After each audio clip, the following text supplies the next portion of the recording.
Olá pessoal, sejam todos bem-vindos. Nesse vídeo é a segunda parte do estudo fundamentalista da empresa Eletrobras. Esse segundo vídeo a gente vai falar sobre o endividamento da empresa. Lembrando que o quarto trimestre ainda não foi apurado, então eu fiz uma projeção utilizando os 3 primeiros trimestres do ano de 2020. Projetei como que vai ser, entre aspas, o quarto trimestre, para a gente fazer um estudo um pouquinho mais completo. Lembrando que eu vou fazer uma análise de evolução histórica de 2011 a 2020 para verificar a evolução do endividamento da empresa.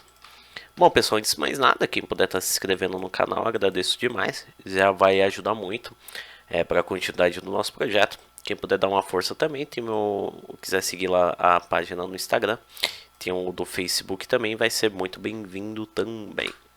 Bom, vamos começar aqui com a dívida bruta. A dívida bruta é o total de dívida da empresa, os empréstimos e financiamentos a curto prazo e a longo prazo. Bom, a gente consegue avaliar aqui, se a gente traçar uma linha imaginária, teve pouca variação. O menor volume de dívida aqui foi em 2013, começou um processo de evolução de crescimento da dívida de 2014 a 2018 e praticamente ficou no mesmo patamar nos anos seguintes, que é de 2019 e 2020. Lembrando que é uma empresa estatal, então ela tem uma oferta de crédito maior, as taxas de juros são mais atraentes do que as outras empresas do mercado. Por ela ter como sócio aí, um dos principais sócios, o governo federal, só isso, né? Então a oferta de crédito é maior e o custo dos empréstimos é bem mais atraente. E outra, a empresa, como por ela ser do ramo de energia elétrica, só com capital próprio também ficaria inviável a manutenção do negócio, né? Então ela precisa aí da contribuição do capital de terceiros, que é de bancos e financeiras. Bom, aqui a gente tem a dívida líquida. A dívida líquida é praticamente o saldo líquido entre a dívida total e o caixa da empresa. Por ela ser uma empresa, igual eu disse, estatal, então o volume de caixa dela não é tão alto assim, e a dívida bruta dela é alta, que é a dívida total. Então o gráfico sempre vai estar num volume alto, porque essa diferença entre o caixa e a dívida bruta sempre vai ser grande, então é uma situação comum. Essa diferença, se a gente traçar uma linha histórica aqui de 2011 a 2018 principalmente, essa diferença aumentou, ou seja, o volume de dívida bruta sempre aumentou consideravelmente em relação ao total de caixa da empresa. Diminuiu essa diferença em 2019 e 2020, ficaram praticamente no mesmo patamar. Bom, aqui a gente consegue verificar como está desmembrada a dívida bruta. Qual é o volume que está alocado no período de curto prazo, qual é o volume que está alocado no período de longo prazo. A dívida a curto prazo está representada pela barrinha azul e a dívida a longo prazo pela barrinha laranja. Está no aspecto positivo, porque a maior parte do volume de dívida está alocado a longo prazo. E a menor parte está alocado a curto prazo. Então há uma grande possibilidade da empresa acabar não se complicando. A dívida da empresa é alta, mas está a perder de vista, está bem desmembrado, está bem separado em relação à questão da dívida da empresa. Então há uma grande possibilidade da empresa pagar com tranquilidade, porque a dívida que ela tem que pagar agora de imediato no período de um ano é o menor volume alocado, é praticamente aí, não é nem um terço aí, se a gente verificar no total de barras, praticamente aí tem de dívida bruta a longo prazo em relação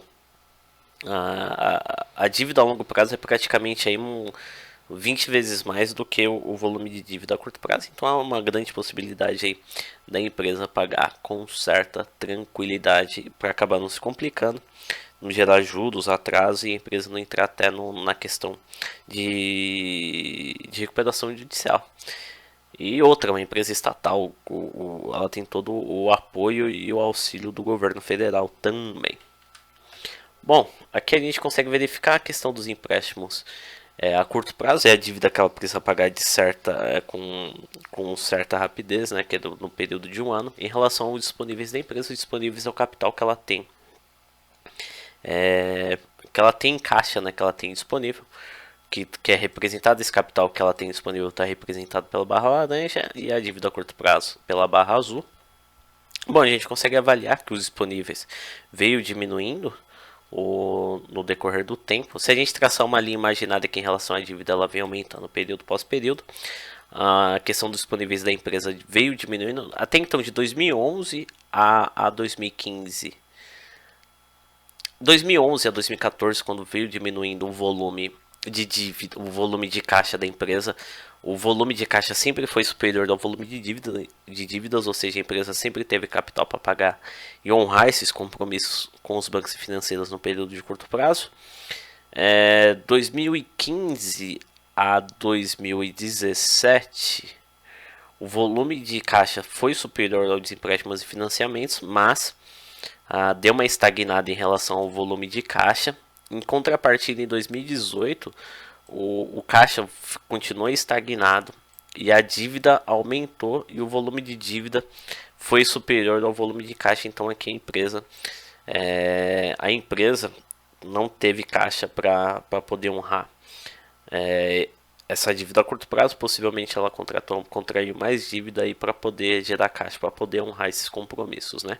Ou ela emitiu debêntures, ou ela emitiu mais ações para poder gerar caixa, para poder honrar esses compromissos, né?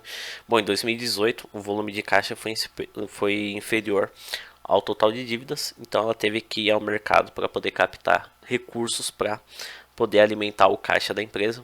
Bom, 2019 a 2020 o volume de caixa da empresa voltou a crescer e o volume de caixa foi superior ao total de dívidas da empresa no período de curto prazo. Só o período aqui no total, só o período de 2018 que o total de dívidas foi superior ao total de caixa da empresa. Bom, aqui a gente consegue avaliar a questão do capital investido na empresa. Esses aqui são os recursos financeiros que são aplicados na empresa com finalidade de financiar as operações da empresa, ou seja, que contribuem para o funcionamento da mesma, né? Bom, a dívida bruta está representada pela barra azul e o patrimônio líquido, que é o dinheiro investido pelos sócios e acionistas, está representada pela barra laranja.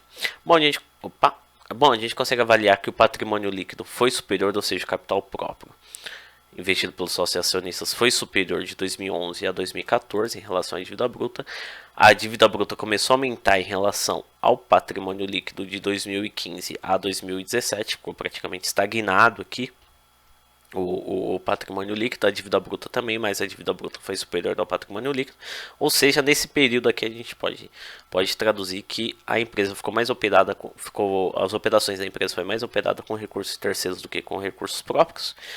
2018 praticamente ficou metade, ficou 50-50, ou seja, metade dos recursos foram aplicados com capital próprio e outra metade dos recursos foram captados com recursos de bancos e financeiras. 2019 o patrimônio líquido teve uma valorização muito grande do capital, o capital do sócio e acionista teve uma valorização muito positiva 2019 a 2020. Superando o total de dívidas, ou seja, 2019 a 2020 a empresa foi mais financiada com capital próprio do que com capital de terceiros e a dívida bruta ficou estagnada aqui. Bom, pessoal, a questão do endividamento aqui eu termino a análise, espero que vocês tenham gostado. Lembrando, quem puder estar se inscrevendo no canal já contribui para continuar esse projeto. E tem minhas redes sociais aqui, o Instagram e o Facebook, quem quiser acompanhar lá vai ser muito bem-vindo. Lembrando que o vídeo da análise do balanço está aqui na descrição e a análise demonstrativa do resultado do exercício também está aqui na descrição do vídeo, quem quiser acompanhar está bem interessante também. Um grande abraço, sucesso a todos, até os próximos vídeos.